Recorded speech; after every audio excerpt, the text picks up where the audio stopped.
Let's talk about Love is Blind, a little show on Netflix. People like it, people watch it. They do so much that Netflix decided to bring it back for an 8th season. If you've never seen Love is Blind, there's no reason that you should have ever clicked on this video. But if for some reason you're someone who's never seen Love is Blind and you clicked on a video about it, here's the principle. A bunch of people, men and women, get on a game show. I'm calling it a game show. It's reality TV.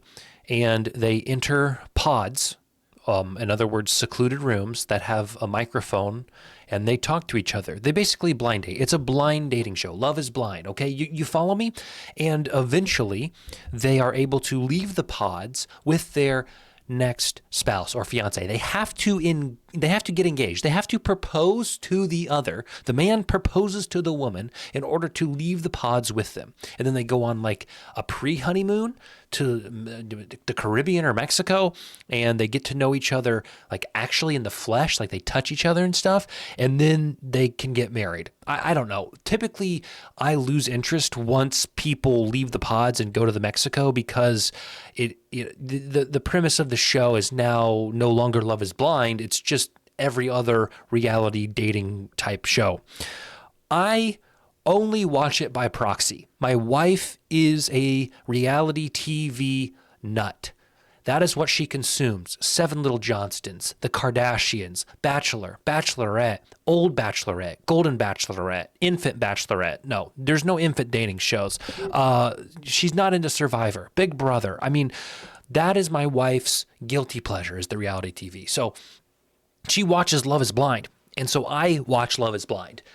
I don't engage with Love is Blind as she does, but I hear it and I am around it. I would like to say that Love is Blind is the dumbest reality dating show that I have seen. I'm not saying it's the dumbest on the market. I haven't seen them all. I can only speak to what I've witnessed, and that is the dumbest one. And here is why. And I'm not only going to offer my critique of the show, I'm going to offer a path to change the show, to make it more interesting, to make it worthwhile, to make it fun for the audience. Because at the end of the day, that's what it's about. It's not about these people. If you're agreeing to go on this show, you know what you are agreeing to. Most of these people are not truly looking for a wife, a partner, a husband. They are looking for fame. They are looking for a celebrity status. They are looking for a way to boost their presence on Instagram, on TikTok. They are looking for other leads. That's what reality TV has become. It's become a path for people who have a small online persona and are typically attractive by objectable measures to then expand their reach. I believe so. Nobody's going on these shows to truly find a partner, or if they are, it's a slim percentage of the people who actually go on these shows. So that's the first problem with it. These people aren't committed. These people aren't down for the real cause of the show. They're down to increase their brand. So here's my change, my honest thoughts on the show. So if we take the principle that these people aren't really here for love, which I will say is true. You may disagree. I don't know the ratio of how many people have gone on the show and are still with the person they got engaged to in the pods.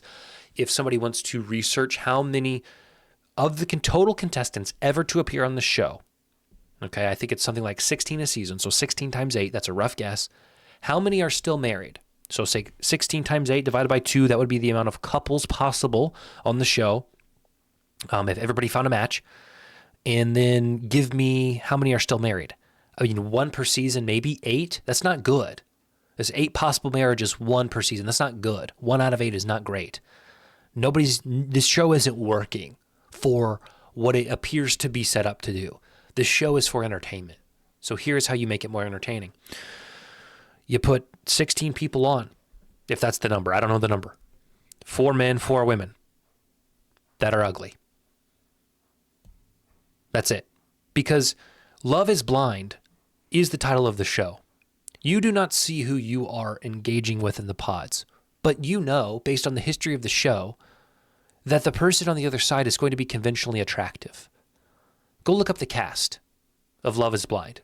Type it in on your phone. I'd pull pictures up, but quite frankly, my point still stands. The women are 7s, 8s, and 9s. I don't think there was a 10 on this show. I don't really know if there was a 9 for show standards. The metric moves, in my opinion. Like who you see at Walmart, the grocery store, your 1 to 10 scale for people you see there is different than like people who get to be on a reality TV show. Let's just clear that up right now. The point is, if you are on this show, you are conventionally attractive. You are someone that if another individual finds your personality attractive, finds you appealing as a human being, chances are when they see you in person, you see your actual face, they're already going to have built an attraction for you, and you are an attractive person, so they're going to be attracted to you. Of course, there are people who you are attracted to personally and you like them as maybe, a romantic. There could be some romanticism involved, but maybe you're not attracted to them physically and that causes problems. Like I get there's that nuance, but by and large, the people on this show are attractive. So you're setting up this premise that, you're going to fall in love with somebody, but you may not be attracted to them, but you are. Now, the one caveat I will add that I think it's like a repeated thing on the show, which I find, I don't know, it's not funny, but I find it funny, is typically when they meet for the first time, like they have this dramatic, like both these doors open, they see each other from like 30 feet and they have to run to the middle and they sometimes hug, they sometimes kiss, they sometimes shake hands, they sometimes just, they don't know what to say, they're so speechless. And then they have this like usually pretty awkward 7-minute interaction in this like waiting room type area before they go on their pre-honeymoon. The funniest thing to me, and one of the most consistent things about this show, is the men are always so like in love, like, oh my gosh, holy cow, look at this woman that I talked to, didn't even know. She's an absolute stunning goddess. And then the women are always like, hi. Not typically my type, but like it's just this consistent. Men are enthralled by the women, and the women are typically underwhelmed by the men. So I think you mix that up by you bring on half of the women are 4s and 5s. I mean, they're not like there's nothing like wrong with them. I don't mean that in an offensive way. Just like they're just like standard. They're just like they're Walmart 7s. How about that? We'll call them Walmart 7s, which is a reality TV show 5 probably. Just someone who you may look at and you may say, they're not ugly, but they don't move me. Then you can test if love is actually blind. That's how you change the show. You can't cast traditionally attractive people and then try to take this like this anti-vanity high ground. Like, we're not about looks on this show, Love is Blind. We're about real connections that go farther than the physical. Well, then stop casting attractive people. Start casting people with phenomenal personalities, brilliant minds, creative, kind, caring, lovable humans who are not anything special to look at, even when the doors open. Another flaw of the show is, sure, they have to get engaged in the pods, but when they leave, and they spend time with each other in person, they can then break up. So the show doesn't have any grit. It doesn't have any longevity. Like the premise of the show fails halfway through the show.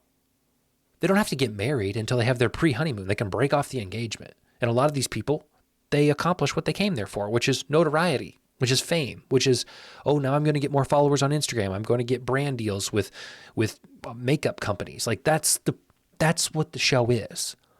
So I hate Love is Blind. I think it's a flawed show.